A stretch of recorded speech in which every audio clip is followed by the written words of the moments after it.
Everybody, and welcome to a brand new episode of the United States of a Movie podcast. We are the podcast that likes to make your Monday a fun day, and honestly, I am so excited. This is going to be a special few weeks. My name is Ollie Pettigrew, and this is the podcast where we try to find one movie to define each state in the United States. But I and my two amazing co-hosts have just spent the last 60 weeks watching about 170 movies as we try to figure out just which one of every movies is the best one for each state. But now it is time to do what America loves to do.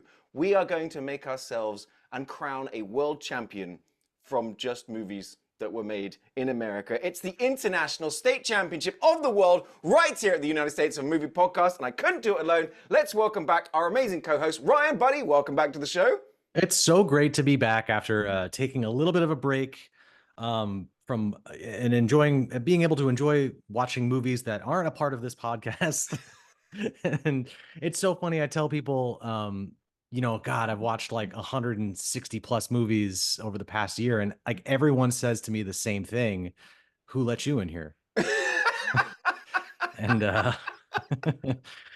yeah, it's been a wild ride. Why? But yeah, you know what's wrong with you? It has been a wild ride. It's one I've really enjoyed going along with you guys. Of course, there's also got to welcome back the king of movies. He's currently sitting right now in his own video store with his amazing new haircut. Love it, Will. Looking great. Will Hirsch, welcome back to the show, buddy. It's great to be here. It's great to be back. We've been gone for a little while, and thankfully, nothing happened news-wise in the last few weeks. Nothing. It's been famously the dead few weeks, so nothing to talk about. No, so that's good news. Yeah, no movies have come out. Yeah, well, you know what? Yeah, there's no been land nothing... has been bad. You didn't think I was going to bring that up, did you? Hey, Land of Band is a good movie. It's on Netflix. No. I enjoyed it. No. I finally have time. I'm going to watch it tonight, so we will find out. We'll get into that. We'll get into it. I'll live text it with you. Look, just slight aside. Land of Bad. It's a movie. Terrible. It's got two Hemsworths in it. It's got Russell Crowe. Not the two you think. It's not the ones you think. It's got Larry and Glenn Hemsworth. But I'm not gonna lie, I enjoyed it. Ryan hates it. It's on Netflix. You were like talking about it, and again, I know. Listen, you paid money for this movie, which is okay, fair enough. I know. Look at me, I got money over here. I can pay for movies. I remember seeing it on like coming soon to Netflix on the when you you could have told me that. I know, yeah. So you're like, I just assumed, oh, this is a movie image I've seen. I just assumed it was out, and then I see it was like, oh, it's coming out next week, and I'm like, oh, you paid, I don't know, $20, I imagine, for it. I paid $9 for it, but all right, still yeah. Could have just. So I was like, okay, cool, I'll check it out. This seems like a movie I would enjoy in like an extraction-y kind of way. And Will, I'm sorry you haven't seen it because I really wish you had, so you could back one of us up here because one of us is clearly wrong. I know. It sucks. I haven't had time, but the whole time I'm watching it, it looked like it was a commercial for like a Tom Clancy's Ghost Recon, which I'm super into. Love it. Now, had it been like a John McTiernan directing it, and had it been like a slightly better cast and a much better script, I think it could have been an all right film. But so apart from just the director, the script, the actors, only just those three things. All right. And it was too long. It should have been 7 minutes long. Let's be honest. We do have to address the big news that has been happening in the last couple of weeks. It's news that has shocked America, that Twisters came out at the theater. And of course, the biggest news story we have is that Will is just the craziest person on earth. Didn't like the first one. Yeah. But I have heard. So Ryan hasn't seen it. I haven't. I thought it was a banger. I did a video about it on Facebook, got 1 million views telling everyone to go watch that movie. And then, Will, you went to see it. Tell us about your experience, because you saw it in an experience that I really want to hear about. So Ryan made the suggestion that I go see it in 4DX, and I said that's the best idea I've ever heard. So we have a 4DX theater in downtown LA, So I absolutely bought tickets immediately to go see it. And I had a fantastic time seeing this movie. There were weird things happening in the theater around me that weren't just all the special effects, but it was a fantastic movie going experience. The movie sucks. The movie's like boring.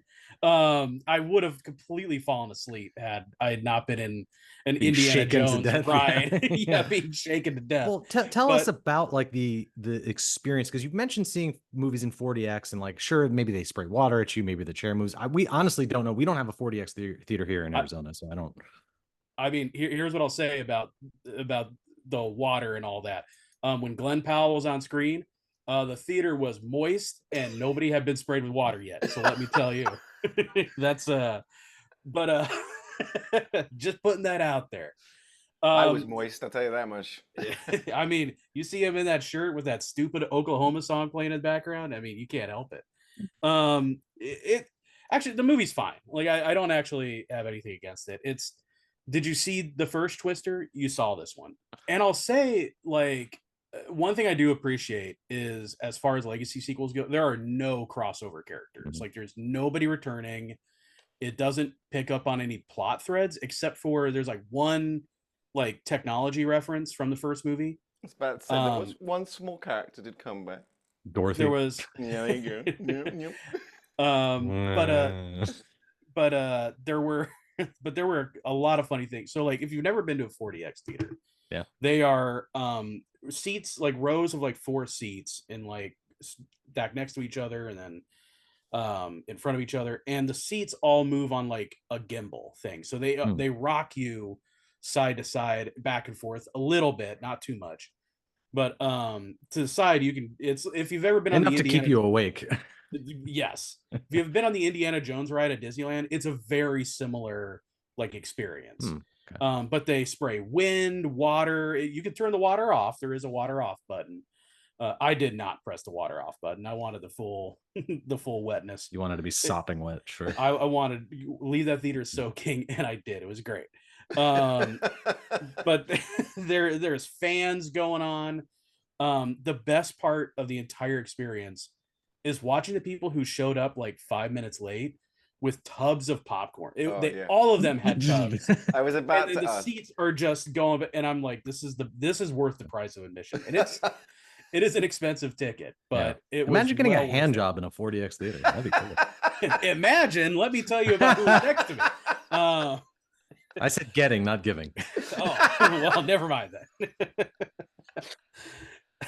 But I saw a 7-second clip of 4DX Twisters somewhere. I think you sent it to us, and my back hurt just watching it. And like, the thing is, I can understand 4DX, let's say for Fast and the Furious, or maybe like this upcoming F1 movie, right? But like, Twisters is a cacophony of sound, wind, everything. That I'm like, at what point in the movie did you ever get a break? Who's going to be the first person to be hospitalized after going to see like Terrifier 3 in 4DX, like, or like a Saw movie or something where you get fucking electrocuted? Like, it's really, let's really swing. We were joking on the text thread, like, irreversible 4DX. Like, the most Human Centipede 4DX is the most awful fucking films to see. But think of the experience. I mean, that's how you get pink eye. I mean, the only other times I've been to 4DX was just on a lark. I saw the first Dune movie in 4DX because that was like the only ticket available, and that was such a funny experience that when the second movie came out, I'm like, I have to go see the second one in 4DX. It was just worth it for the bit where Javier Bardem spits. It just gets right in the face. Yes. I mean, again, referencing our callback to the bad lip reading of Dune, which everyone should go and watch. That's very good. Very good. But that's so cool, man. Like, what a thrilling experience to see. Like, you think, like, how can they possibly elevate the movie going experience? At first it was just like leather recliners, and or if it's like the Alamo Drafthouse where you can eat a full fucking meal in a theater, great. Now it's just back pain and severe neck injury, whiplash. I will say, look, I mean, for Twisters, you know, Will's not wrong. I mean, if you've seen the first one, you've seen the second one. That Mm. being said, for me, the real big difference was we saw it in IMAX. Mm. Their sound, incredible. You know, Yeah. absolutely top notch. And instead of like lions roaring when a tornado Mm. turns up, it's a cacophony of sound. I will say though, it did send me down a rabbit hole on YouTube. There were lots and lots of videos of talking about the original Twister. And Yeah. I have to be honest that they were fascinating. You know, there's been one, like, things that I've learned is I think Helen Hunt and Bill Paxton both got hepatitis from all the stuff. They also were blinded for a while from the lights. But it's also one of the first, like, pure CGI movies. Like, Independence Day was still using miniatures. Twisters was full on CGI. It was entirely rotoscoped, which is why it looks Wow. so good.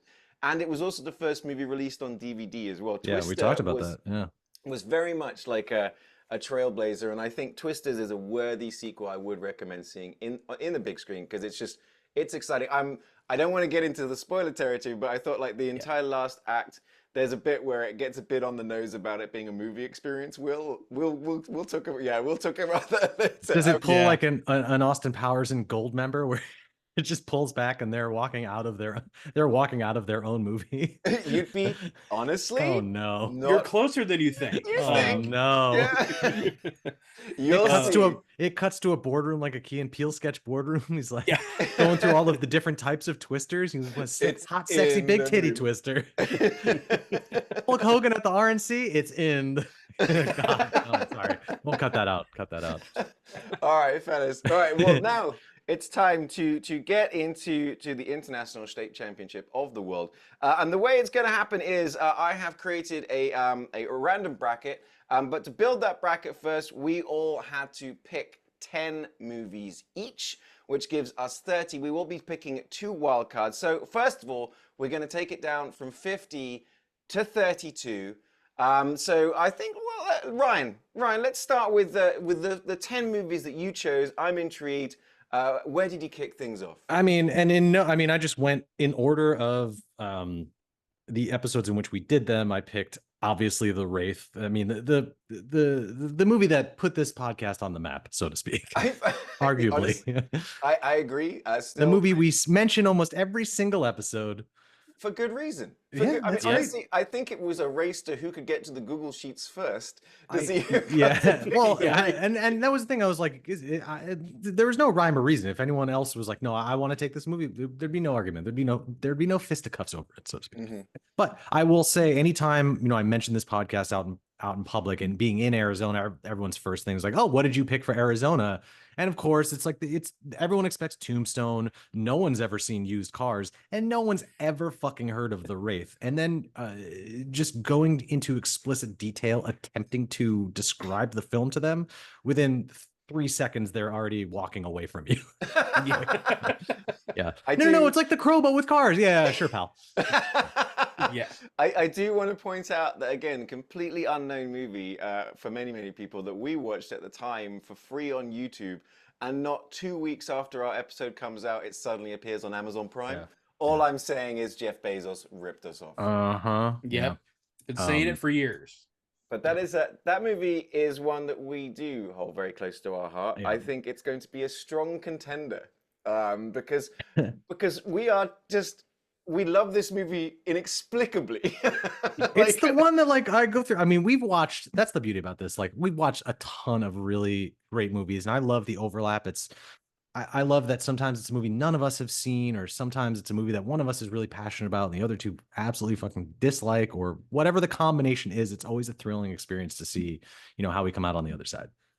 And I think we've become stronger for it. Well, the fact that we've come out the gates with The Wraith is showing you how serious this bracket is going to be. All right, what's up? What else you got on So then I picked, going down my list, I picked Casino, one of my favorite Scorsese films. I don't know what it is about it. Like, he's made so many incredible movies, but I always go back to Casino. There's something like silly about it, for as serious as the subject matter is. Very rewatchable. Yeah, it's just I as love it. violent as Goodfellas. It's just as this, that, and the other. Like, it's long, like, Killers of the Flower Moon. But I will. Maybe it's like the wardrobe, like the Yes. suits that they're wearing. There's something like campy about it, right? Pink Like pink the way it's suits. shot. I like it. The setting in the 70s, and like just the music. I think it's great. And It's one of my favorites. Sharon Stone Sharon just Stone, yeah. stealing. Violent Joe Pesci. I Oh mean, yeah, not for a change. Joe Pesci's best film, arguably since Lethal Weapon 4. Okay. Arguably. I can keep going. Please do. So then going further down, I picked RoboCop, one of my favorite 1987. Like I think we talked about on the episode, 87 was a wild year for movies. It was like RoboCop, Total Recall, Predator, I think Lethal Weapon. Like look at the list of movies that came out in 87. It's an incredible year. I was just on a YouTube video last night talking about the top 10 satires of all time, the different types of satire. And of course, RoboCop for its amazing skewering of corporate America and also being completely on the nose about exactly where we are. Yeah, it's great. And then you get into like the deeper theories of like how it's the resurrection of Christ, sort of, right? That's like a relatively No, that's new the theory, the opening of the Olympics in France, apparently. That's all the controversy. Yeah. It's actually a Greek reference to the Feast of Dionysius, but we're not going to get into that. All right, let's keep going. RoboCop. Anyway, RoboCop, that's a strong one. RoboCop. Man. Then I went with Blown Away, another movie like I remember seeing when I was younger, and it's such a great. It's got all of the bridges in it, Bow Bridges, Bridges. The other London one, Bridge. London Yeah. Bridge. Yep. One of Brooklyn the best Bridge. unnecessary tension scenes as well. Yep, great one. And you have like Tommy Lee Jones doing an insane Irish accent or Perfect. Scottish, right? Yeah, I don't Love think he could tell you. And then you get the ending on the ship with this insane Rube Goldberg machine, little marbles and the two chemicals. Love it. I think it's great. And just some of the biggest darn explosions, man. Especially that last explosion. I swear they were trying to kill stunt people. Yeah, and I think it was maybe my introduction to U2, the band, which I was never really a huge fan of, but they had that one popular song in it. So there you go. Yep, U2 and their one popular song. That's all it. right. So they're Blown Away. How many more we got left? Like 6 to go? 6. I'll burn through these. Then I picked Wall Street. Yep. That was my New York pick. I love that movie. Oliver Stone, great. The sequel, not so much. Then Tommy Boy. I think when we talked about Tommy Boy, was another one that was like, we were hesitant watching it for this podcast, worried it wasn't going to hold up, but it's still like, I still can quote every line from that movie. It's fantastic. It is a legitimately funny movie. That was a really good watch. That was a really fun watch. I remember that. Another one that was really fun to talk about, though what maybe wasn't a great movie, was Me, Myself, and Irene. A movie I remember seeing in the theater, absolutely loving, and even rewatching it, I still enjoyed it and thought it was really funny, albeit a little problematic, but still great. A little bit here and there, but it was still funny. Yeah, you can kind of look past some of that weird shit.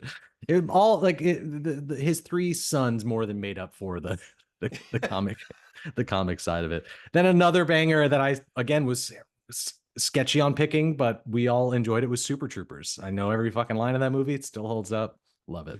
That's the Will, you should grow out a mustache just so you can proclaim Who Wants a Mustache Red. That one's free. I'll put that on the list. Yeah. Another one that's lived rent free in our minds was Hiding Out. An absolute insane movie that I'm still shocked fucking exists. And I completely forgot about when I went through the list and wrote it down. Now, like, all of the trauma is coming back, you know? Yeah, I'll tell you what. Yes. I'll tell you what. That was, of all the movies selected so far for the bracket, that was the only one I had to look up. I'd forgotten. I was like, what movie is that? I had to Google it. I was like, oh my God, that's right. The roller skating high school movie. Yeah.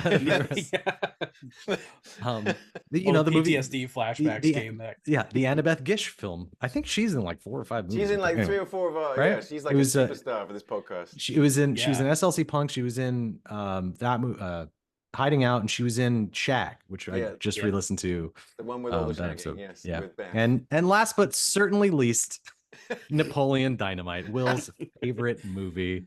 A movie the best. People, when I posted it on the subreddit, people were like very defensive about it because some people were like, I grew up in was it Idaho, right? You'd think we'd know. Yeah, Idaho. That explains the tater tots. Idaho, yes. Yeah. But people were like, dude, I grew up in an area just like this. I went to high school with Napoleon Dynamites. Like, it was I was really impressed to see, because, you know, a lot of these movies we pick, we're not like as immersed in the culture. We just we're watching them as outsiders and we're just kind of putting our spin on it. But That was very revealing to me to know that there are actual Napoleon Dynamites out there. That was that was a solid 10. Yeah. Actually. But I also know that Will has, I think, dug deep into some absolute classic bangers and some absolute classics of just being Will type movies. Will, bring them on. He picked Stone Cold 10 times. Just over and over. I mean, listen, when you think about America, you think about American success stories, you think about the American dream, only one movie really comes to mind, and that is Miami Connection. That is a businessman who goes out and makes his, oh my god. Oh my god.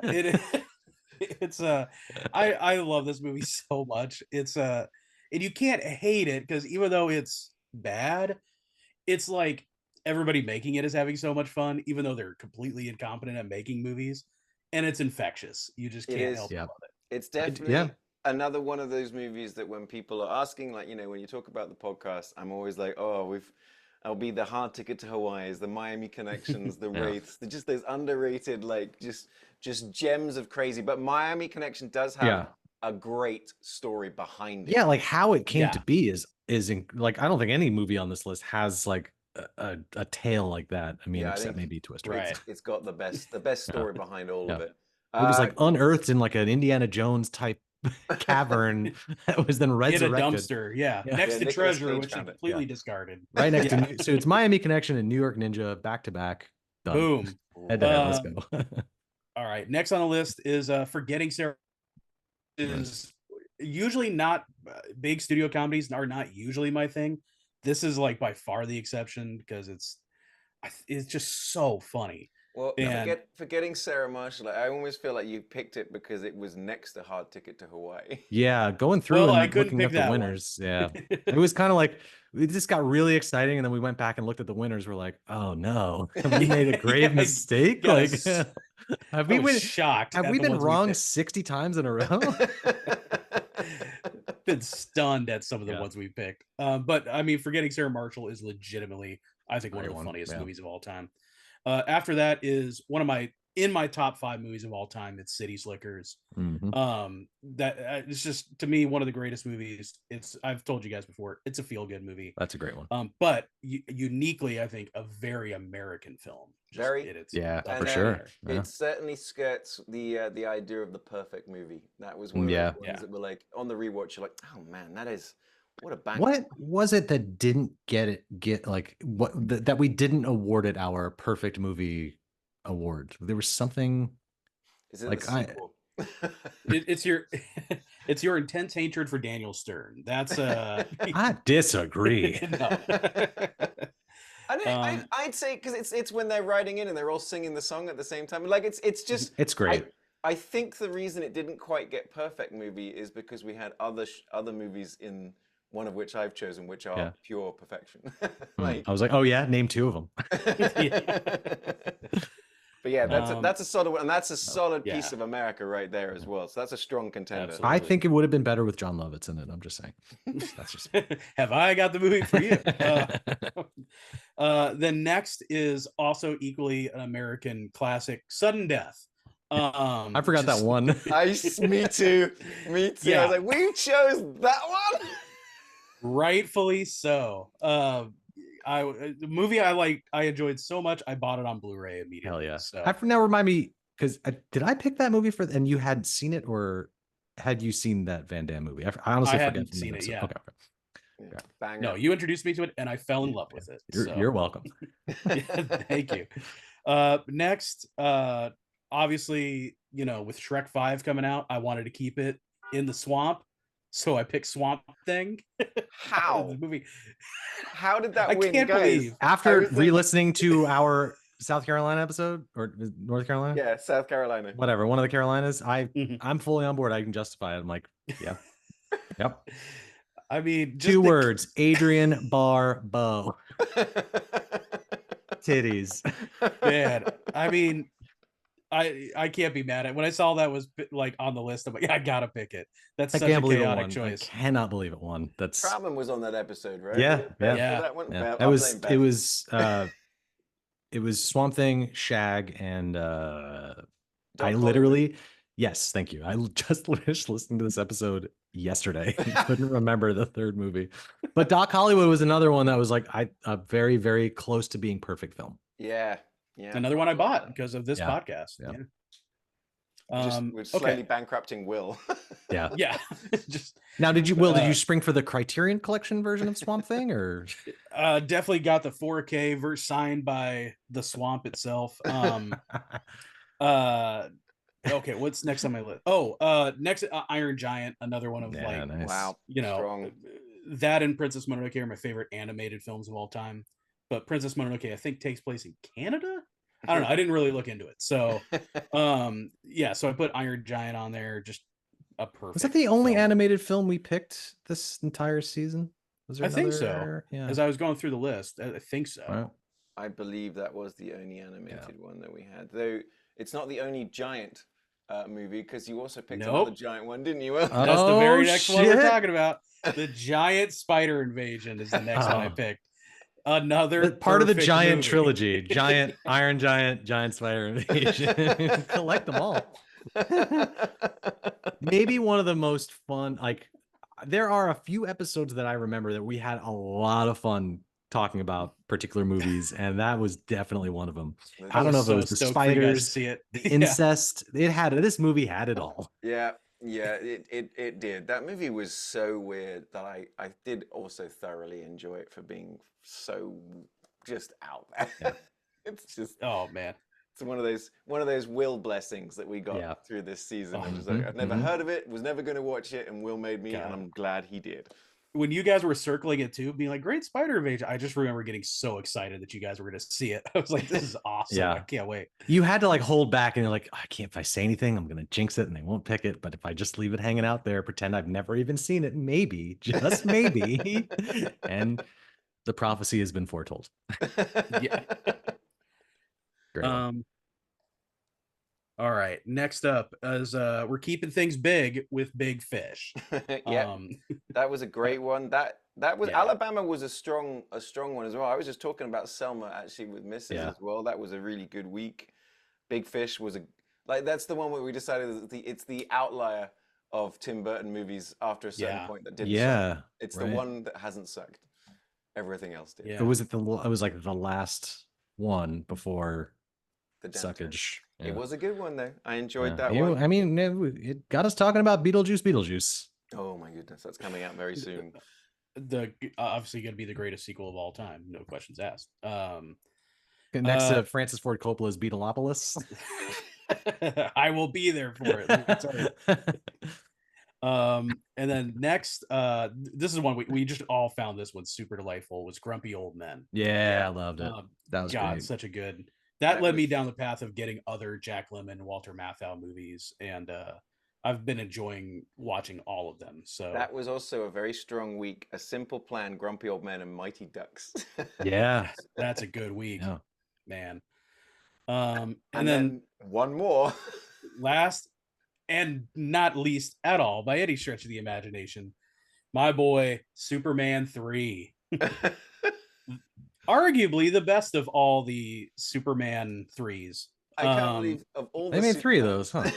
We chose for Kansas, and the fact that it won against No Holds Barred and Leap of Faith as well. I mean, okay, that one was definitely, I was surprised we made that one through, and it's made it onto the bracket. All right, well, so we'll see. I in my own sort of defense, I feel like I kind of went with some absolute bangers. I think I brought a little bit of quality to this podcast. I also a little bit of bias because I am in Texas, but we did. My first choice, I went with Texas Friday Night Lights, which we were all really surprised about. Like it's on paper, we were like, oh, it's a football movie. Then we watched it, we're like, that's actually a really, really good movie. Oh no, I'm crying again. Yep. Yeah, that was a banger. Next up, North Carolina. I went with Bull Durham. I thought that's a real slice of Americana. That was a fun one to watch. Again, like I love getting to watch these movies I would normally never have watched because they just weren't sequels when I was growing up.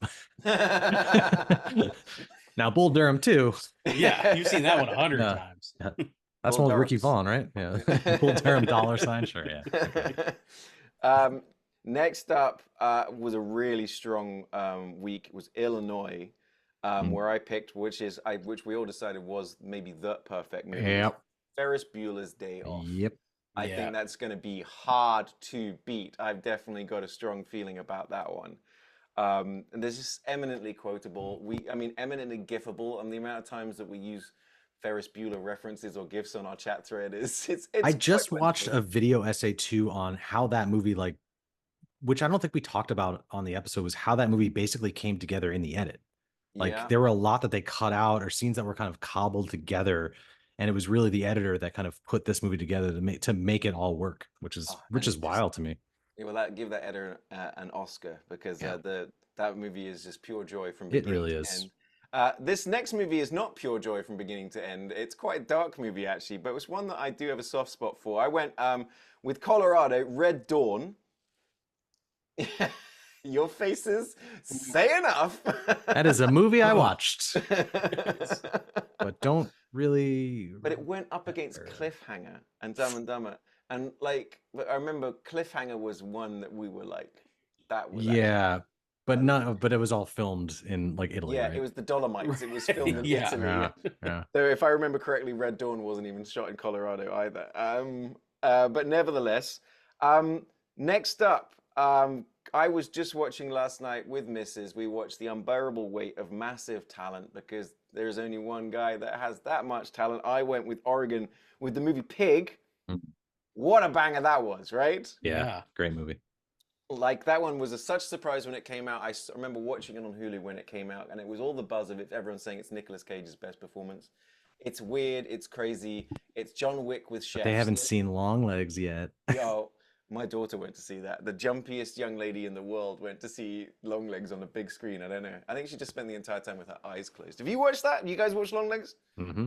I have not gotten a chance. I've been way too busy. It's been killer, but I'm trying to go see it this week. You guys bring up like something I wanted to mention. Like this has been such like an insane like release schedule for movies. Like especially if you're on like film Twitter, everyone was talking about Maxine. Then Maxine came out and everyone loved it. Then all the buzz was around Longlegs. That came out the following week and no one was talking about Maxine anymore. Then Twisters came out. People were losing their collective shit. Weirdos were going to see it in 4DX, whatever. And then now Deadpool and Wolverine is coming out and no one's talking about anything else anymore. Yeah, right? Crazy. It has been quite a few weeks. I've just got my tickets for Deadpool and Wolverine right before we started. And then I think Shyamalan, like M. Night Shyamalan's Trap comes out next week. And then there's like a little bit of a break, and then Alien Romulus comes out. There's so many bangers coming out. I want to see Alien Romulus as well. I want to see that in 4DX. Just throw fucking acid in your in your face. This movie is great. But yes, I strongly recommend Longlegs. If you love True Detective season 1, if you love Silence of the Lambs, if you love like Seven, like it's got that kind of really great vibe to it. It's not scary at all. It's just a fucking fantastic like aura and a vibe. Definitely. Okay, I wasn't interested in it until you compared it to a bunch of movies I really like. So much so that it made me purchase Alan Wake 2 on the PlayStation 5, which has a very similar like creepy detective vibe. So oh man, I'm in. I'm all in. Watch me live stream it on Twitch. You bitch. You can be his second viewer. I kept going, guys. I did pick a bunch of actual like movies. Which is like it's really interesting when they go up against your bangers. But the next one I chose, it was from our California Challenge episode with Carrie Byron, where she turned us around. It was a moment where we were still leaning. We had Point Break, had been our initial champion from our very first episode. But then she went on a sort of like a bit of a tangent about California, AI, and Blade Runner. The original Blade Runner ended up winning. And that movie, I mean, you know what can you not say about that movie? It's unbelievable, it's ridiculous. But that was one of those great moments where we thought we knew where it was going, and then Carrie would just in 2 minutes turned us around and we crowned a new champion. But she also brought Basic Instinct, which was a nice like another alternate kind of non-specific, non-LA movie. Like we were kind of leaning into Heat and Point Break and Ambulance. I mean, Blade Runner. Oh, hang on. Now it makes sense. Yeah. But yeah, I mean that's going to be a strong one. Ridley, you devious bastard. Next up, I went Iowa with another classic piece of Americana with Field of Dreams. a movie that's affected Iowa so much that that place actually exists. Yeah. And now capitalism has taken over in true American style, and they're going to destroy it. A movie I didn't initially like and still don't. Really? That's right. You weren't. Yeah, we talked about it. It was just, I think I was expecting something very different, and it was just a bizarre ghost baseball movie, I guess. Well, I mean, I was about to say it's the only ghost baseball movie, but there's Angels in the Outfield as well. So I guess there's a. Yeah, you're goddamn right. I guess. Of the two ghost baseball movies, it is the better. Next up, I went to Oklahoma, where there was apparently some travesty of justice because Twister didn't win. Shocking. But then at the same time, thinking about it, I ended up choosing Killers of the Flower Moon, another Scorsese on the table. And to be honest, when you get into retrospect thinking about it, how could you not go with Killers of the Flower Moon? That thing was dripping in Oklahoma, literally from the beginning, dripping in oil from Oklahoma. A movie I have not watched again, and I have wanted to, but I'm like, oof. I mean, I saw you even said that on the episode we listened to. You're like, I cannot wait to watch this again. And I'm like, no, I don't think I can. And then I went and watched Oppenheimer 9 times. Well, I mean, that's what you've been constantly watching since then. That's how long Oppenheimer. I don't know. I need help, guys. I'm addicted to Oppenheimer. I just watched that again, did a deep dive on YouTube, and it was getting into the editing about how it's edited like an action movie. There's just no action. And it really is a top-notch piece of editing. I then went with Arkansas, which was a very strong week where we had Minari with the same director as Twisters. Crazy, right? With True Grit, and we had the movie Mud, which was very big part of the Reconnaissance, a movie I had wanted to watch for a long time, and that was a beautifully shot, really interesting, quite surprising movie. So I thought I would throw that into the mix. I can't believe that won. Fucking crazy. It was, well, the thing is, it was a bloody good movie. Yeah. And it was also just like absolutely like felt like you were there in the state as well. It was 100% shot there. So it was no real surprise. And then the last one I went with, a bit of a random one. I went with, in this case, I went with South Dakota, and I chose Val Kilmer's Thunderheart. So surprise hit. Yeah. Some really good stuff, which Roger Deakins shot that one, right? It looked beautiful. It has it was just, and it had that feel of South Dakota. I mean, that coming off that we had Badlands, and of course the greatest movie of them all, Son-in-Law. Oh. Which Ryan has. Guys, Son-in-Law 2 can happen. We need your support. Follow us on Patreon. Give us money. Sons-in-laws. But guys, that means we only have 30 movies, so we need to pick 2 wild cards. And once we pick those wild cards, it's time to take 32 down to 16, and that is where we will be finishing off this episode. We're going to go through the first 2 rounds of this. So does anybody want to throw out what? Actually, I've got 2 questions for you. 1, which would you choose as a wild card? But 2, do we allow a wild card to be one movie that wasn't a winner? Yes. Or I was going to say, or one of our specials. Ooh, or a special. Okay. Because we did a DC special, because it's not really a state. Which which were some fucking bangers. I mean, you brought us No Way Out, a movie I still think about and still need to rewatch. I'm glad. I'm like, I think about it all the time. It's one of the best movies. And when I was remembering that we were doing DC, that we weren't doing it in the bracket. So okay. So that's what we'll do. So it can be from any of the states that won, but I will allow any of the specials winners to come in. So if you think about that, we've got the DC special is Dave. Dave, yeah. And then we have, oh my God, we didn't put the winners in for the actual episodes, right? Because I know we weren't because we were originally when we were doing this bracket, we were very strict with no, it should only be the 50 states, not doing any of the special ones. Well, so what we got left is we've got Troop Zero from Georgia, Insomnia from Alaska. That's a strong one. Close Encounters from Wyoming. Blue Bayou, a beautiful movie from Louisiana, I seriously considered. We've also got Oh Brother, Where Art Thou, Mississippi, very strong. Dante's Peak, love that movie. All right, let's throw Dave from Washington, D.C. in there. Yeah, we got to throw Dave. Yeah. I think that's such a charmer. So so that's on the list as well. We've also got Jumanji from New Hampshire. Remember the Titans from Virginia. I can't believe we didn't give it to Daryl. Next of Kin, Kentucky. That was a surprising Ugh. one. Ugh. October Sky, West Virginia. Walking Tall, Tennessee. Waiting for Guffman, Missouri. Hairspray from Maryland. And then we've got Stepford Wives, Connecticut. Clerks from New Jersey. Mrs. was surprised that we didn't pick Clerks. Yeah, I would say that one. That's such a people love that shitty fucking movie. We've also got Monster Trucks from North Dakota. Hoosiers, Indiana, are definitely an American movie. Yeah. Mending the Line from Montana, and SLC Punk from Utah. So I feel like we all had a reaction to Dave. Yeah. Of all those, I was like, Yeah, Dave. There's just something so goddamn charming about that movie. That was and Kevin Kline in yeah. general. Yeah. perfect movie. Uh, All right. Okay, so I'm going to give that one wildcard number 1.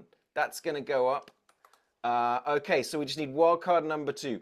I'm leaving it. Walking Tall, no question about it. I mean, come on, it's our boy Joe Don. Cars explode for no reason. No issues with the movie whatsoever. Unless we throw it to like a Planes, Trains, and Automobiles, which is arguably very one of our only, I think, we did a couple of road trippy films, but that one Planes, Trains. Okay, strong.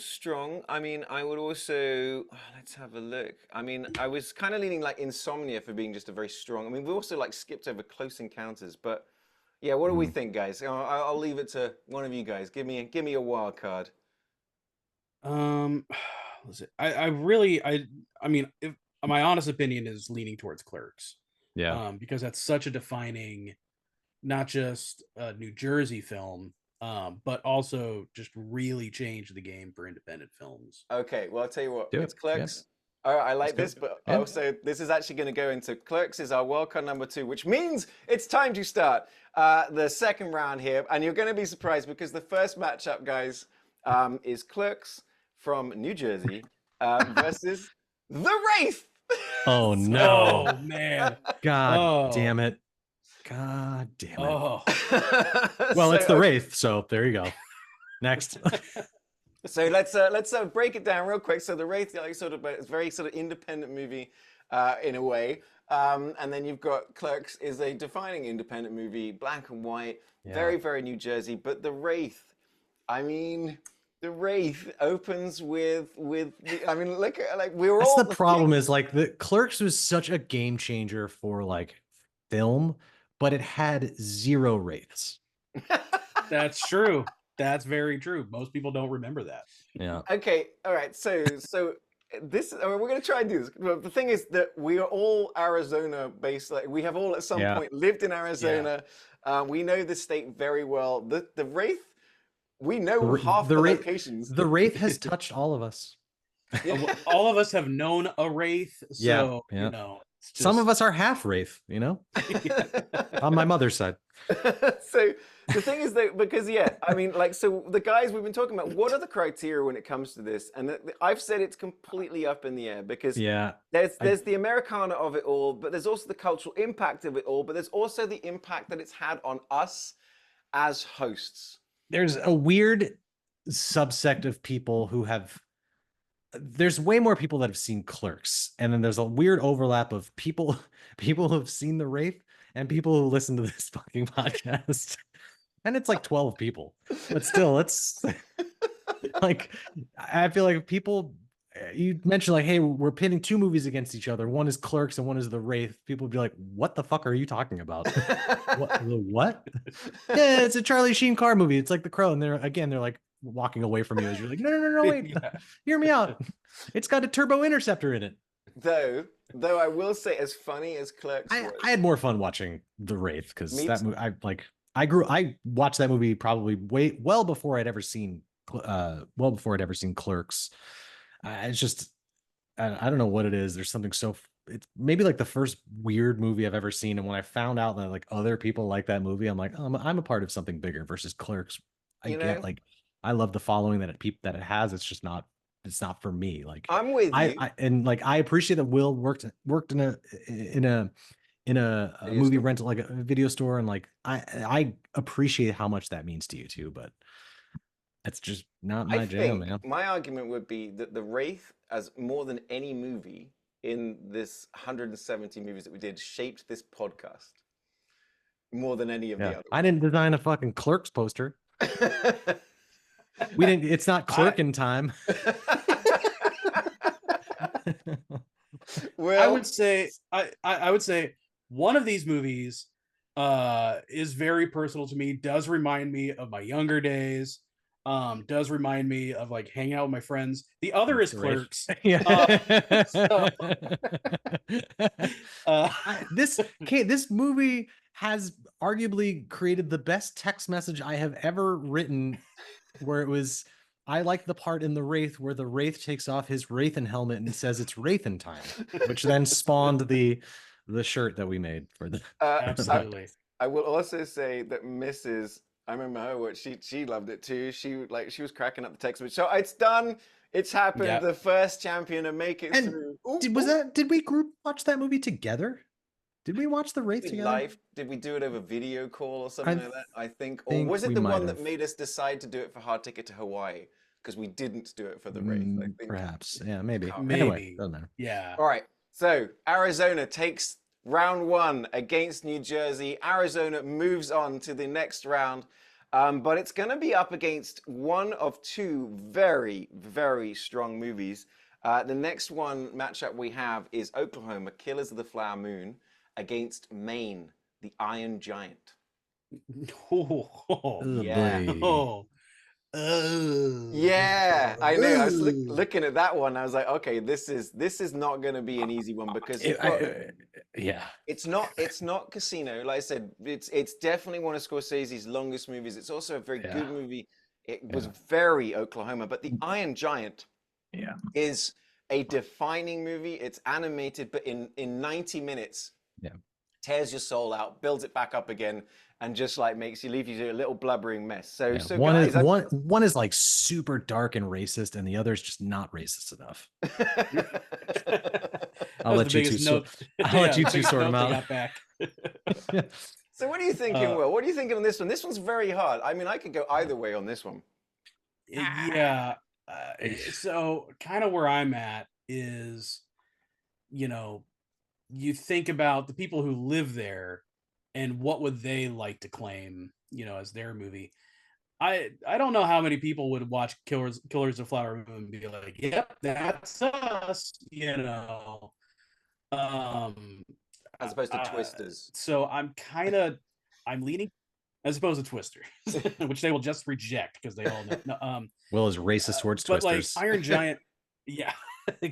But like, yeah, it's tough. I would say I'm leaning towards Iron Giant just because, man, you're not super sad at the end of it, and you'll watch it again. Yeah, I was gonna say that too. I would Killers say of the Flower Moon.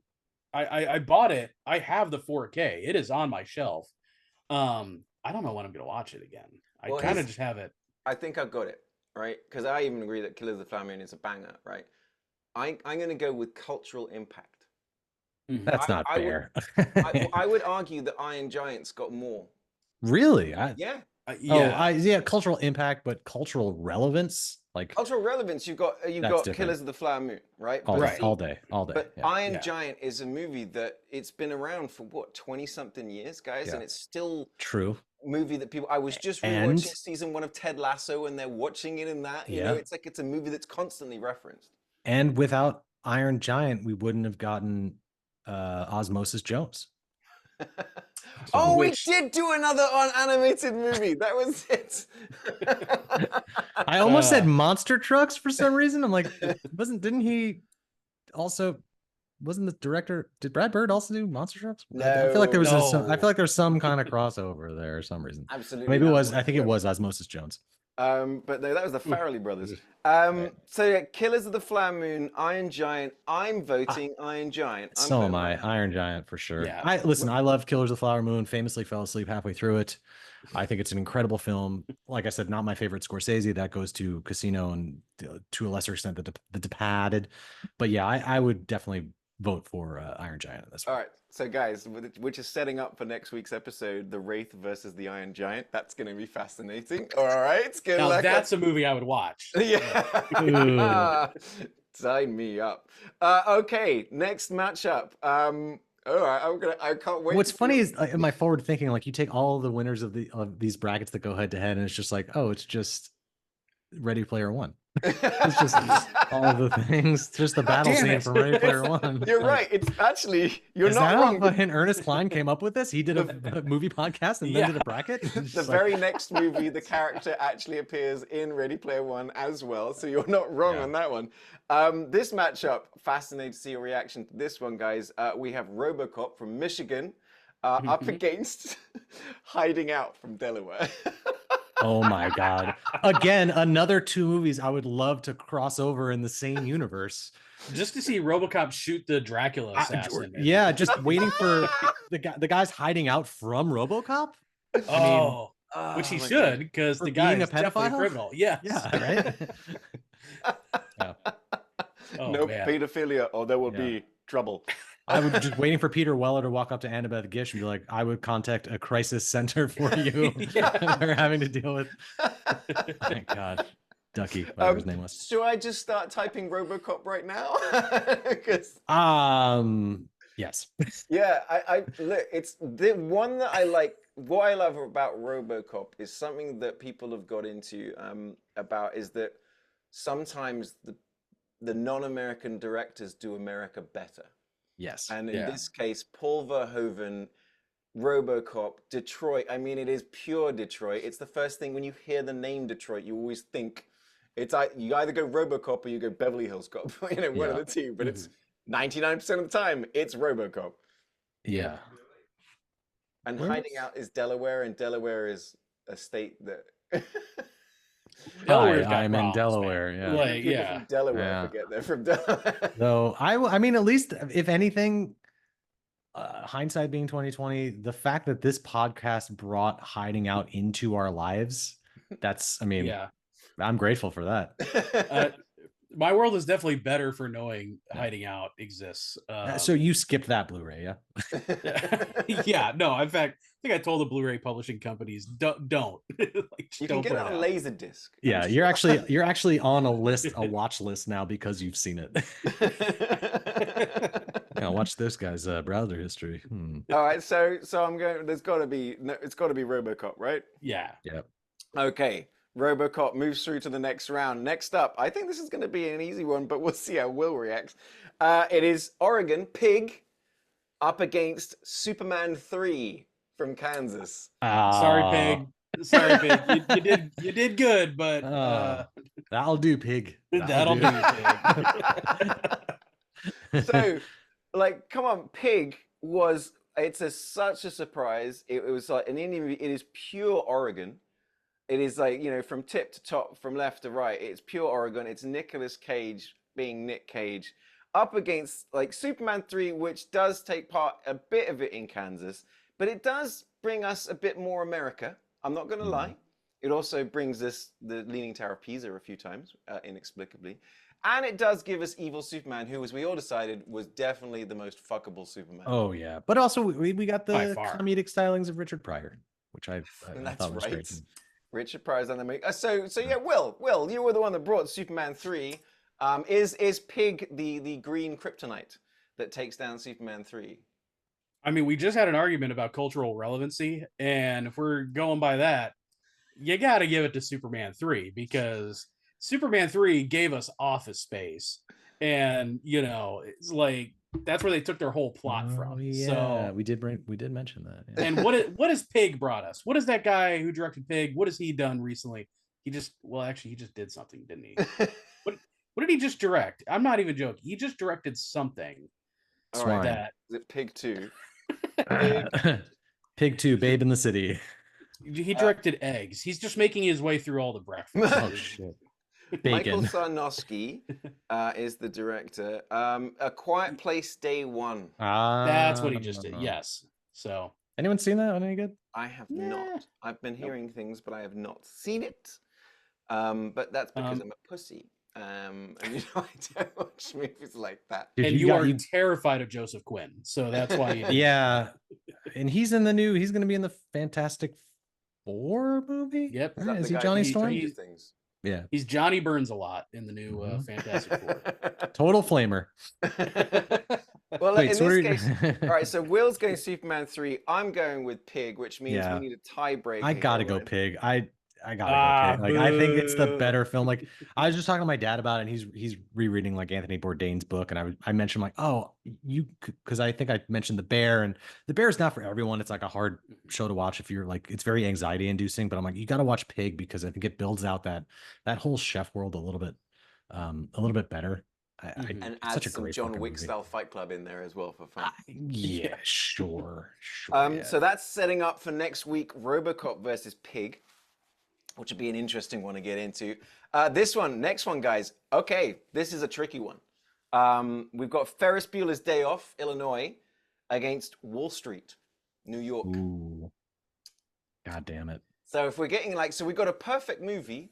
It's definitely, we're definitely biased as leaning already towards Ferris Bueller's Day Off, but then we've got Oliver Stone, Wall Street, we've got The Wraith back once again, Charlie Sheen, Martin Sheen.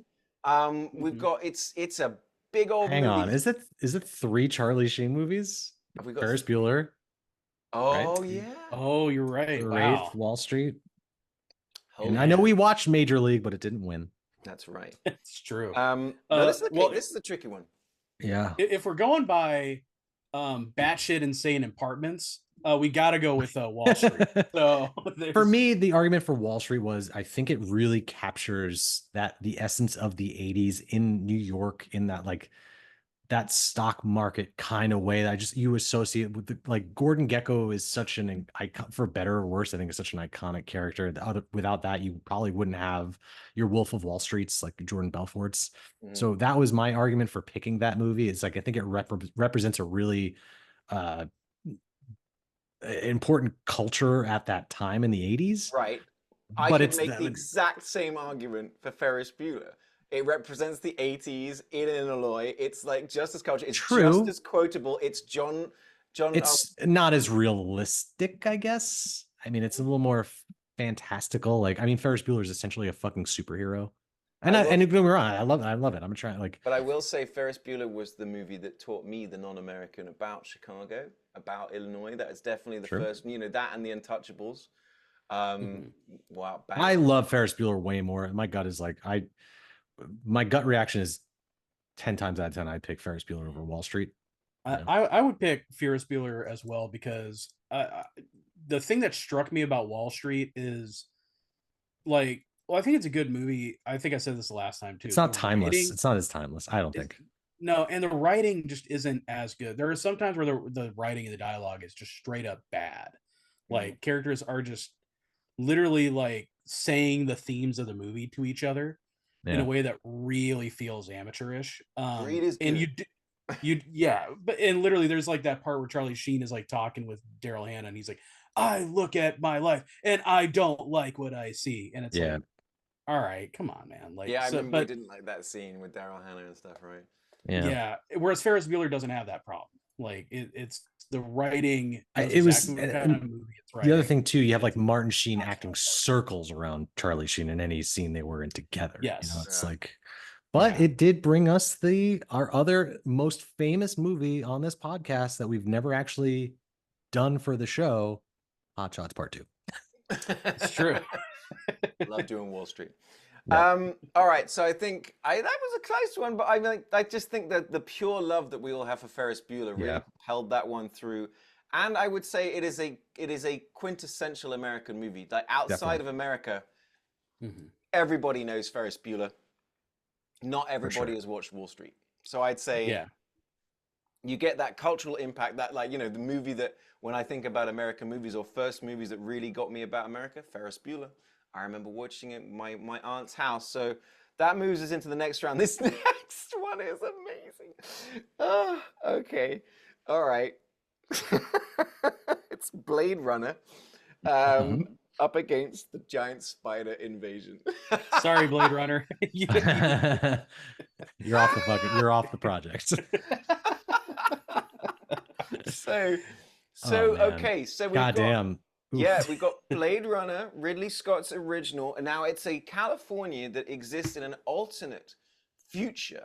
But it was Carrie Byron who pointed out that it's a lot of the sort of the technical and the AI and the self-driving vehicles in California. She's like, this is nailing what it sort of is to be a Californian. But the giant spider invasion, it is a pure Wisconsin movie that wouldn't have existed if it wasn't for people in the towns, people putting stuff together and building things. I'm going to go out and say, I think the giant spider invasion is going to I didn't want to say it, but yeah, I think if you're going to get a bunch of people together and you want to have a good time, watch a fucking crazy ass movie, it's going to be the giant spider invasion. You want to sit alone in a dark room and fucking thumb around on Twitter, you're probably going to watch Blade Runner. And I say that as someone who does that. So You've both been hitting the booze again. Listen, I want to pick giant spider invasion just for the chaos of picking giant spider invasion. I love it. Like Blade Runner, what do we get about for advancing Blade Runner? What do we really? What can you say about Blade Runner that you can't already say about the giant spider invasion? Yeah, exactly. How many like buggies dressed up as a giant spider does like Blade Runner have? None. Zero. And it's weirdly the second giant insect movie we picked in this podcast. None at all. Yes, we had Them as well. Yeah. That's right. Which was True. All right. So I can't believe we've just committed, as a movie podcast, maybe the biggest hate crime of them all. But we have just taken one of the most beloved science fiction movies ever made, and we've replaced it with the giant spider invasion, a movie that was made with sticky tape. Yeah. And just like that, we've lost our next guest. Honestly, I love it. I think she'll have to watch the movie before we get into it. All right, that's great. So that sets up an interesting one, which will be Ferris Bueller versus Giant Spider Invasion. Man, I can't believe we're gonna have to knock out Ferris Bueller. This is crazy. Next up, well, okay, this is going to be kind of like a Ryan versus Will situation here. We've got Blown Away from Massachusetts up against Big Fish from Alabama. Yay! All right. Well, I mean, there's such different movies. Again, I even went back and I'm like, I remember seeing I'm just thinking about the episode. I remember seeing Big Fish, but it just didn't like latch onto it as much as I had before. But I think, Will, you had a really compelling argument for this movie during that episode, right? I mean, you the relationship with your dad and stuff like that, right? Yeah. It's a very like... But then, Ryan, you've had that with one of the movies recently that I was... Yeah, my dad was blown up in a terrorist... an Irish car bombing. Things got dark. Yeah.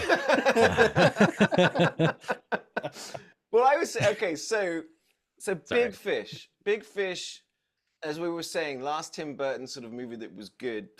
It creates this sort of like, it tells a story that's very Alabama, but it's also sort of through a lens that's not real. It's an unreliable, fun narrator. Mm-hmm. But then you got Blown Away, which was very, very Boston. You know, it's very Boston. And it is almost like crazy. Some of the beat choices out The Departed. The movie makes, you know. We did The Departed too for that one, right? Did we do The Departed for Boston? Massachusetts. You had to have. That's the fact that you're saying Boston. It sort of shows that we picked a lot of Boston-themed movies. Yeah. We had to have. Massachusetts. We had The Departed. We had Jaws, and we had Blown Away. Oh, okay. I don't know why I was thinking. I was like, wait, I don't think we did Big Fish for Boston. So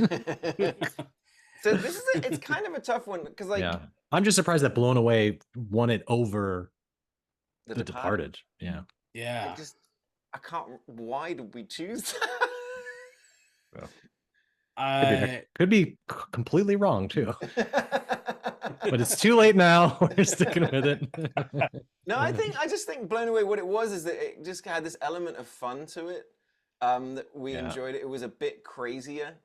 It was just like I said, that scene where he's racing on his bike to get back, and it was that brilliant scene of every time they're turning on a switch or an oven or a toaster or opening a fridge, it was all kind of bonkers. And the fact that the movie itself was a bit of a ride, but I would say, I'm pretty torn on this one, actually. I'm 50-50 on this. So, Will, what about you? I know you're a big fan of Big Fish, but were you blown away by Blown Away? Well, I mean, I think that was one that I was kind of like, on. Like, I don't think I hated it, but I was just not. I think I just found like the Rube Goldberg style bombs to be stupid after a point. Did have the biggest explosion in cinema, though. The explosions were cool. I do love a good explosion, but when I think of like Mad Bomber movies, I'm like, you can't top Die Hard 3. Yeah, and I was just thinking back to like where I was when that movie came out, probably watching it at my uncle's house on Laserdisc, along with like Terminal Velocity and Speed and Die Hard with a Vengeance, like that era of like those 90s kind of not action movies but thrillers. And there was just something so unique about this movie to me that it wasn't just like your typical Van Damme like action blockbuster. I think there was a lot more like cerebral thought to it, you know, and I appreciate that. A lot of cops got blown up. Like basically the entire bomb squad, apart from Jeff Bridges, dies in this movie. And Forrest Whitaker, he lives, right? Did he survive? Yeah. Yeah, that whole headphone thing. I loved all the goofy, elaborate shit. Like he put the bomb inside his headphones. Yeah. Or that close up of like the explosion in Jeff Bridges' eyes when he's looking at the other bridge as it explodes. His papa. So Ryan, which you're leaning Blown Away, are you, Ryan? What was the other movie? Big Fish. Yeah, I mean, I would absolutely rewatch Blown Away more so than I would Big Fish. It's just a movie that just never really connected with me. What about you, Will? I know, like I said, Big Fish is your movie. Big Fish. Yeah, throw it back. But I'm coming down on what's the better representation of the state it takes place in. And if I go down that route, I got to go with Blown Away because it is so Boston, despite the fact that the leads are not. But there's more to Massachusetts than just Boston. I think I'm leaning Big Fish. Big Fish gave us a bit more of the Alabama vibe, the Alabama feel. And I think just going back to when we were talking about the Alabama of that episode, I forgot what it was up against, but people do love that movie. People from Alabama love that movie. So we had Selma, Sweet Home Alabama, and Big Fish. And Sweet Home Alabama didn't win. Oh my God. A movie so bad I wanted to be struck by lightning. And yet you remembered the plot point. Look at that was like, well, now if you see Sweet Home Alabama in 40X, your chances of getting electrocuted are pretty high. So So I'm leaning Big Fish. What are you guys thinking? Let's do it. Yeah, let's go. Much to my chagrin, because I love Blown Away more, but I think it's only fair that Big Fish takes it on this one. All right, which then moves us on to the last one on this side of the bracket. All right, we've got Florida, Miami Connection, up against Mud, Arkansas. Well, the reconnaissance is over. So, like, now this is an interesting one. They're both strong for different reasons. Yeah. You know, like I said, Mud is a fantastically well-made movie. It's really just a great watch. It is it's the better movie of the two, like for sure. Critically, visually, stylistically, but not enough karate. No, right? Not enough taekwondo. Taekwondo, excuse me. But also, like, get out. Miami Racist dog. Miami Connection is a movie set in Orlando, which is even better. It is purely insane. It's pure Florida. But what I want to sort of mention is kind of what Ryan was saying at the beginning, is that Miami Connection is maybe the most American story behind how that movie got made, miracle this movie exists, and how we are seeing it as a movie. It's like pure capitalism. You know, like getting lost and rediscovered. It's the underdog. It's the most American story. There's a reason you can go buy Dragon Sound shirts and there's no Mud shirt, even though his shirt was pretty pivotal to the plot of the movie. It was, yeah. That's yeah, true. good But now, point. if he was wearing a Dragon Sound shirt, better movie. They'd been more taekwondo. I mean,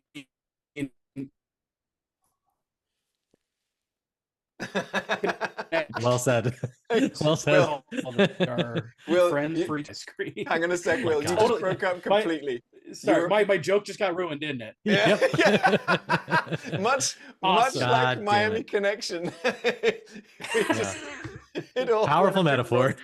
Wow, it's man. For the people at home, I had the perfect joke set up. It was from half court.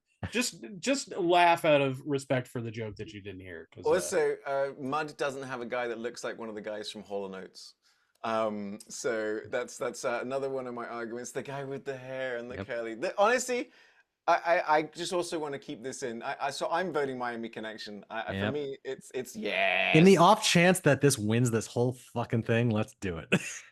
Oh man. If it does, we're going to invite YK Kim to this podcast. Oh, for real. Oh, that Open would be the invitation, best. any episode.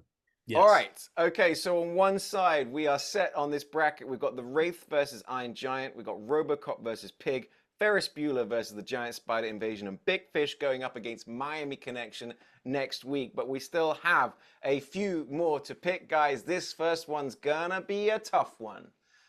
We've got Texas, Friday Night Lights, up against Dave from DC.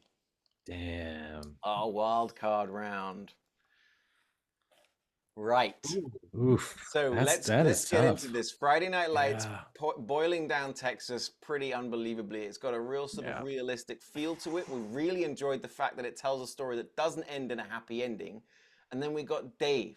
Can I just say my argument for Dave that I just thought of too is like, and I don't want to shift this whole thing, but while Dave, we did pick for DC, there is a national impact that this has because he's essentially the president, right? Mm-hmm. That was just something I was like, Well, and also remember how Dave they filled the movie with actual cameos and stuff from senators, and everything else was kind of interesting. And Dave, all of them are still in office, but you're probably not wrong. Dave is also one of those ones that I consider a perfect movie. It's just for me, it's a happy one. But Friday Night Lights surprised us all. So I'm pretty much torn on this one. I'm gonna sort of throw this out to you guys and see what you're thinking. I feel like the people of Texas would fucking riot if we didn't choose Friday Night Lights. Even like when you talk about that that episode on your social media, the people clamor for that movie. It's wild. Like even more so over Giant, more so over Lonesome Dove. Yeah, I mean, when you mention Texas and movies, it's like it's up there every single time. You're not wrong. The Texas of it all is it is very real. I mean, it's surprising. That movie is straight up what it is like. It shows just how serious like it is.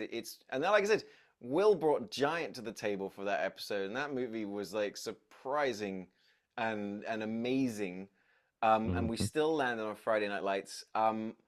So I think, honestly, I think I'm actually, and I can't believe it because Dave is one of my favorite movies. I know, I love Dave too, but I don't think it's got a leg to. It's just, I don't think it can compare to the. Dave is great, but when I mean, I think of the emotional, what scene had like the most emotional impact, and nothing gets to me like quite like the I was gonna buy you a house like. The running back, the injured kid. Yeah, well, I mean, you get the heart and soul in Dave too when he's at like the children's shelter, and like, I mean, that movie pulls your fucking heartstrings too. It's not on the same level, but no, and it's nothing against Dave because I love. Plus, you get the scene where Sigourney Weaver realizes it's not her husband because she sees his dick. Yeah, and we did have that long debate about whether Dave was hung, or not. Do they have the same dick? Yeah, it's a question that we are still trying to answer. We haven't figured that one out yet. We're gonna have to get Kevin Kline on. Release the Kevin Kline cut, or the uncut, whichever. So I think it's a purely American story. It's American football as well. I think it Yeah, has to it's go. got to be. Yeah, I think so too. Yeah. It's Okay, unfortunate because Texas. for the record, I love Dave, and I think that's Same. like Yep. same with like the Birdcage. That's such a like a comforting, like a warm blanket of a movie. Well, I would, yeah. fortunately, as the person living in Texas, I get to live another day. Thank goodness. Okay, so Friday Night Lights goes through. Next one we've got. All right, tricky one, guys. We've got Iowa versus Ohio. We have Field of Dreams versus Tommy Boy. Oh, I gotta go, Tom. I mean, my guts. But again, I didn't have such a visceral reaction. I didn't grow up with Field of Dreams. Right, I but did grow up with Tommy Boy and Field its of sequel, Black Sheep. Dreams, Field of Dreams, all right, it is intrinsically Iowa. It is a movie that has lasted through the time. You Yep. say, if you build it, they will come. If you mention baseball movies, everyone's talking Field of Dreams. It's got its own place in Iowa where it was shot. Now, Tommy Boy, it feels Ohio, but it's also a road movie. Let yeah. me pitch it to you this way. Okay. Which movie has the more memorable quote? Is it "If you build it, they will come," which I think we talked about isn't the actual quote of the film, or is it "Fat guy in a little coat"? Or is it Spanky? There you go. So, no, I think you're right. I mean, it's, God damn it. I don't want it to be this, but I think it has to be in the more of the international award for most American movie in the world. Is that what we're calling it? I don't think It's we the International State Championship of the World. Perfect. Yeah. Close enough. Yep. Got it. But One. it has to Yeah. be Field of Dreams, Yeah, right? for sure. Yeah. What's Yeah. more American than baseball? Yeah. Okay. Okay, so well that Brake makes pads? it very you've actually asked a very good question, Ryan, because that's pitting Friday Night Lights against Field of Dreams. It's football versus baseball Oh. next week. So that's I gonna be mean, an football interesting- isn't America's pastime, right? There you go. Oh, Next up, okay, I'll be interested to see reaction to this one. We've got another Will versus Ryan situation kind of here. So we've got City Slickers, New Mexico, up against Super Troopers, Vermont. I got to give it to City Slickers for sure. Even though I absolutely love Super Troopers, you can't compare those two movies. I think it's a slam It's a dunk. slam for dunk. me as Yeah, well. for Yeah. sure. Yeah. Yep. Yeah. Okay, Yep. that was Not an to be easy one. biased, but yeah. Yeah, City for sure. Slickers, Without a New doubt. Mexico progresses. Well done, City Slickers. If we're going strictly talking about quality of mustaches, I would give it to Super Troopers. 100%. Yeah, I know. But then we also had Jack Palance, in City Slickers. True, but And Bruno famously- Kirby's mustache. Yeah, I was gonna say that. It's like, yeah. All right, well done, City Slickers. You move up. So next up, all right, interesting. I'll be interested to see what you guys say to this one. Forgetting Sarah Marshall for Hawaii versus Thunderheart, South Dakota. Thunderheart is a very, very America, very South Dakota. Remember how we got into it being shot on the on the res? I remember. And then you've got Forgetting Sarah Marshall is very Hawaii, because what we got into, the Hawaii that it got into, was very much like there's a tourist side.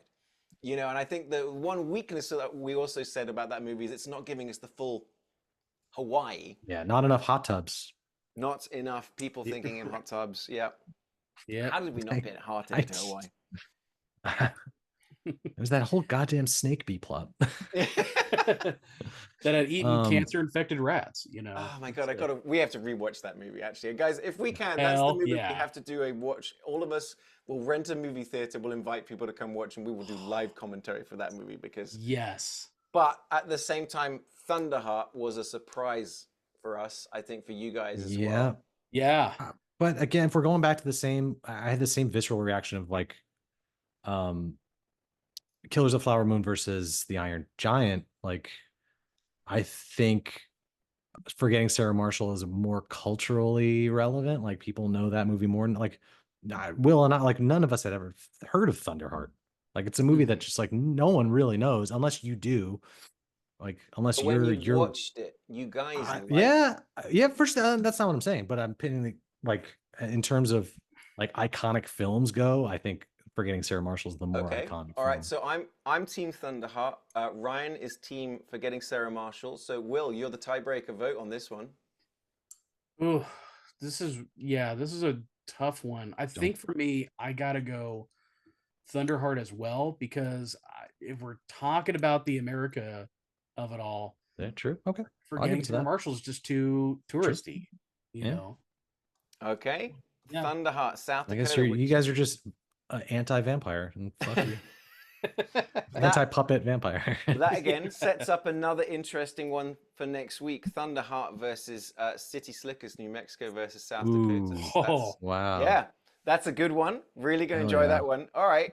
Okay. Again, we've got some real credit to this random generator that's put these things together, because this is another good matchup. For very different movies though. We've got Nevada Casino up against Idaho Napoleon Dynamite. Now, as we argued, I know.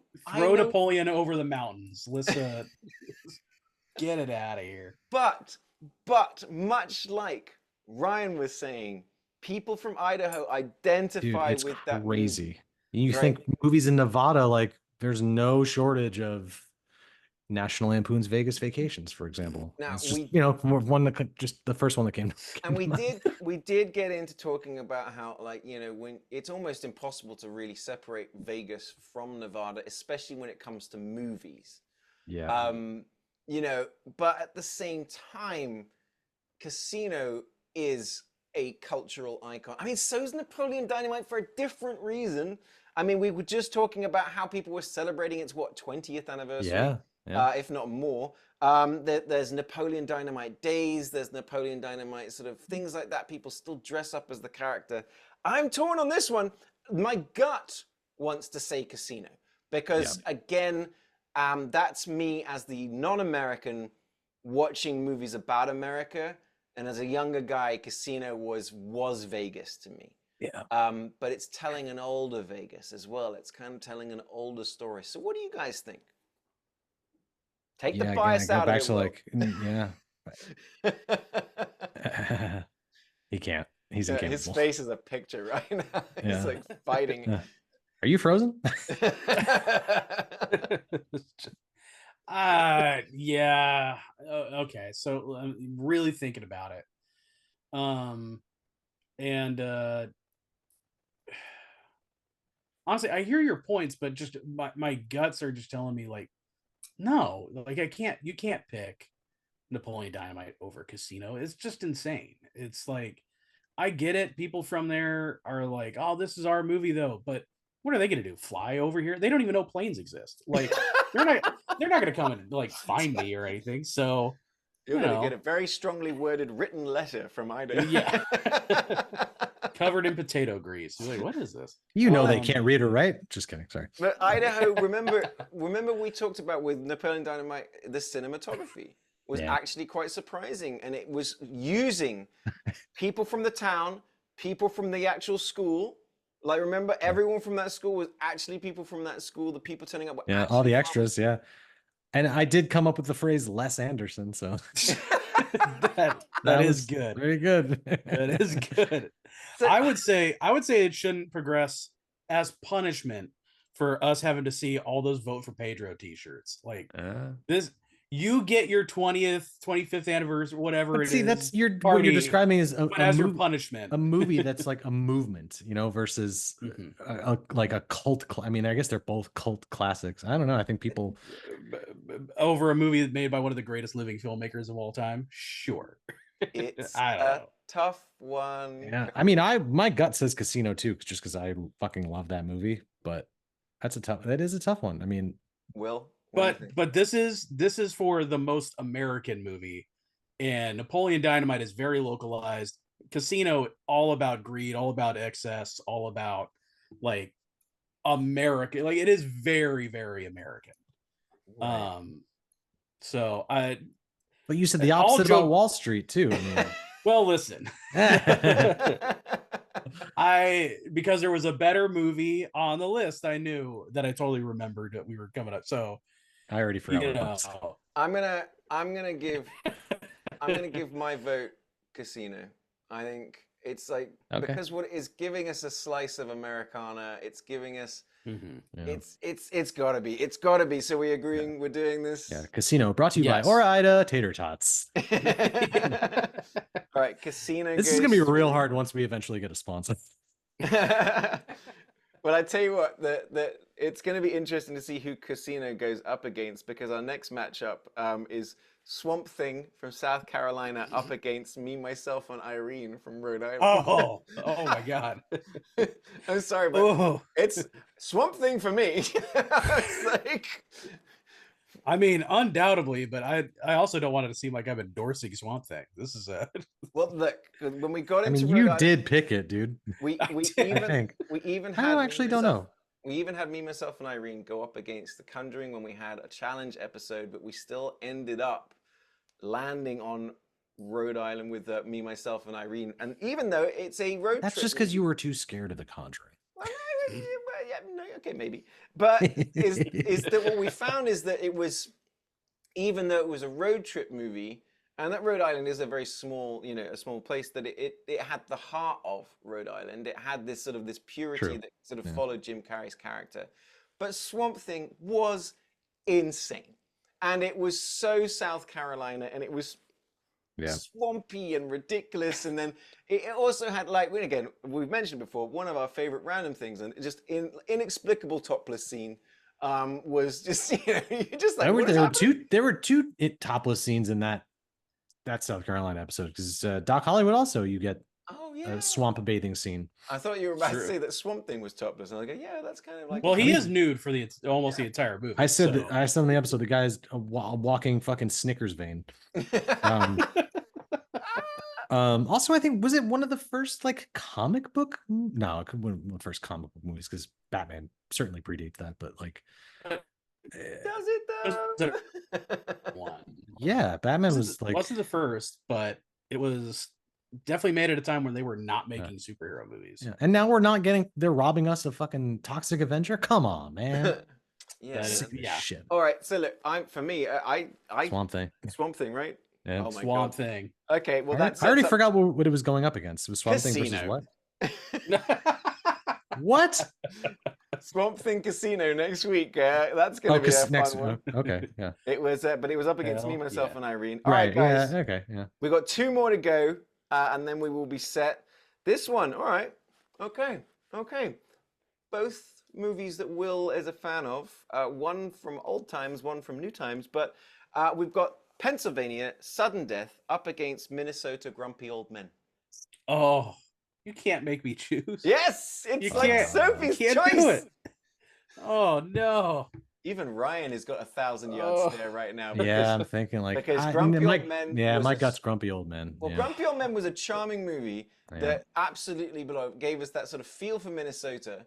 But then it also had the best fight scene. Well, Sudden Death does have him fighting and punching a mascot. And it did, like, it even beat and it's important to point out that there's a woman in that mascot uniform. Yes. That's right. Women can be killed too. And then the helicopter like crash, the slow like Powers Booth. I mean, come on. Yeah, and it took down, like, we had Pennsylvania had Jack Reacher in there as well, which had, but it was just it gave us a lot. It had a lot of location shoots. We could tell it was being shot a lot on location, as did Grumpy Old Men. But I don't know. That is 2 sides of a coin that I'm going to make Will choose first. Will, which one do you? You know what? You better make sure the right kid dies. You know what? At the end of the day, as much as I love Sudden Death, I had so much fun watching Grumpy Old Men, and just it started me on like the Mathau Lemon kick, and where I've been buying all their movies, and so I'm like, it's a life you can see yourself. It's a life you can see yourself living in your twilight years. Like, I'd rather live that life. Actually, no, that sounds horrible. Oh my God, ice fishing in Minnesota? No. I'm going to become a firefighter, and I do remember that the opening of Sudden Death has my favorite trope of a kid getting exploded. It's true. But also Burgess Meredith being just the dirtiest, sleaziest, funniest old man. Oh my gosh. And he was 55 in that movie. All right. Yeah, Grumpy for Old sure. Men, Minnesota. Well done. You progressed into the next round, which leaves us with one last head-to-head to go. Interesting one. We got Red Dawn, Colorado, up against North Carolina, Bull Durham. Very American movies. We've got one that is pure 80s, kind of Russophobia, but at the same time, just intrinsically American. It's a movie that a lot of Texans, it's just honestly a lot of Americans identify with the sense of hunting and preparation and weapons and, invasion. But then Bull Durham, again, America's pastime. And remember how we talked about this movie was pure North Carolina. We had Beth on this episode as well. It was shot entirely in the state. It's all being done on location. Yeah. This is a really tough one. This one I would just like to point back on that episode. I thought, because I'd never seen it, I for sure thought the main character's name was Bull Durham. Yeah, I was expecting Kevin Costner to be playing Bull Durham. But they were the Durham Bulls. You had some of those great shots of them walking in to the ballpark. You've got Susan Sarandon. Get horny Susan Sarandon, yeah. Just killing it in that movie. But Red Dawn, you've got Patrick Swayze. You've got Charlie Sheen again. We've got Jennifer Grey. And Powers Booth. Yep. Another Powers Booth appearance. Oh yeah. Yeah, you guys were crazy about it. He's a helicopter pilot, right? Yeah. I like the darkness of this movie. It was kind of very John Milne-ish, right? It's all fun and games when you're the ones doing the invading, but once you're invaded. Yeah. America hates that. It's very America, though. It is, yeah. Especially that time period, like the fear, like the Red Scare, the fear of that, and then I think that was my problem. If I'm thinking back to it, that was my problem with the movie. Is like, given what it's no toy soldiers, I will say. Right. Tonally, it just felt off to me. Like, it just felt like it was such a ridiculous premise that they were taking so seriously the wrong way. That it just didn't connect with it, especially after seeing Civil War this year, where I was just like, oh yeah, true. Like, just thinking back on Red Dawn, where I'm like, that should have been more of like a G.I. Joe silly movie. That's what I liked about it. I went in thinking that's what I was gonna get, and instead I get this really dark movie that just ends with everybody dying. I was like, and I wasn't like, it's so funny you say that, because I hadn't seen it I had never seen it, and I forgot. I just didn't realize that the movie takes place over like a very long period of time, right? It's over the course of like a year or two. Or it looks about like 9 months or something like that. Yeah, because you get the seasons and stuff. Right. But and it gives us a lot of that natural America, even though, like I said, parts of it wasn't shot in Colorado, but we were getting those beautiful mountains. And that's, again, sort of like, I always bring it back to me as the non-American going, wow, I feel like I'm seeing something about America and it's really beautiful. Yeah, but Bull Durham has that pure American thing. Yeah. And again, baseball, it's America's pastime. So, all right, I'm going to put it up Russian to you guys. Invasions. I'll let you Americans vote first. So, Ryan, once you said Civil War, I'm like, fuck, I got to watch Civil War again. I know, I almost watched it. I haven't watched it yet. I almost rented it last night. I know. Don't look at me scary. like that. I was watching Oppenheimer. Ryan, you first. You vote. I'm gonna go Bull Durham because I enjoyed that movie more, which is great because I hadn't seen either of those movies. But yeah, I wanted something. Again, I know I just said Toy Soldiers, but like that Toy Soldiers scratches that itch for me, where you've got like ill-equipped kids up against a bigger threat versus this one where it just felt like too.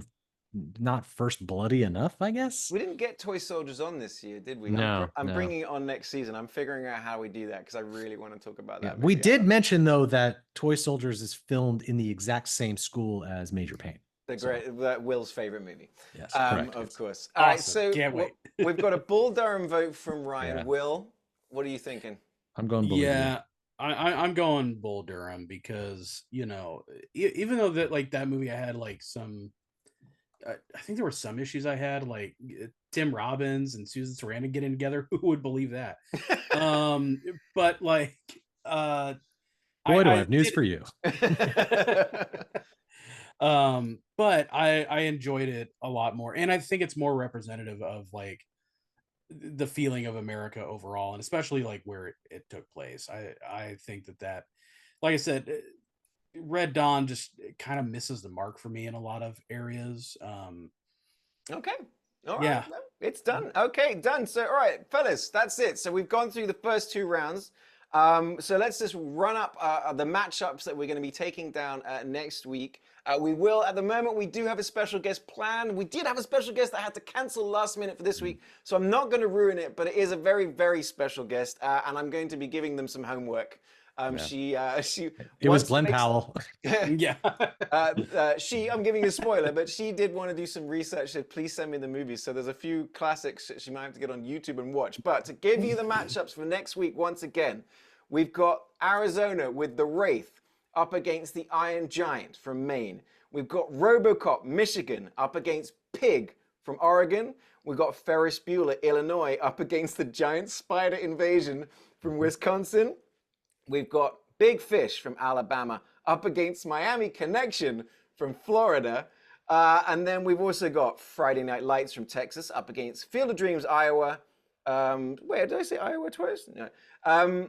City Slickers, New Mexico up against Thunderheart, South Dakota. We've got Casino Nevada up against Swamp Thing from South Carolina. And finally, we've got Grumpy Old Men from Minnesota up against Bull Durham, North Carolina. Guys, I'm already excited. Well done. Yeah. Good. For the record, Will, your picks took all the wins. You all out of your 10 movies, 7 of them were picked. Miami Connection, City Slicker, Swamp Thing, Iron Giant, Giant Spider Invasion, Big Fish, and Grumpy Old Men. Superman 3 didn't make it. Thank God. I mean, listen, I'm glad someone's keeping count. I'm not, so. Well, look, we'll see how this goes down next week, though, guys. So what we're going to do next week is we're going to take it down from 8, probably then down to 4. And then our last episode we'll just do that very final semi-finals, and we will crown a champion, the international state champion of the world. So, guys, thank you. Like I said, I'm so glad we're doing this bracket because, one, it's been nice to walk back down along these for sure. the movies that we were watching, but some of these matchups are looking really interesting, and I think we've got some classic American movies here, one of which is going to be crowned champion. So next week, guys.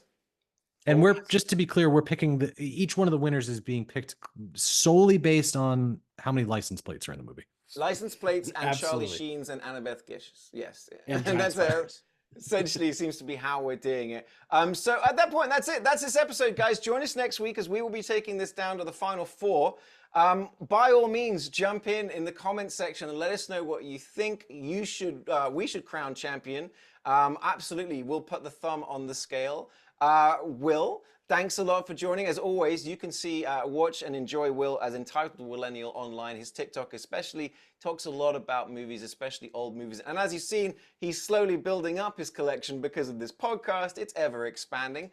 You can find Ryan and his great movie designs, movie posters, things like that, references, t-shirts, all that sort of stuff. You can find him as Rhino Digital, R-Y-N-O Digital, on Threadless and Etsy and everything else in between. You can also find me as That Englishman in Texas, Ollie Pettigrew on Facebook, where most Mondays I do videos about movies, much like I recommended watching the movie Twisters. Ryan, please go see it so we can talk about it next week. That'll be fun. I am going to go see Deadpool and Wolverine tonight as well.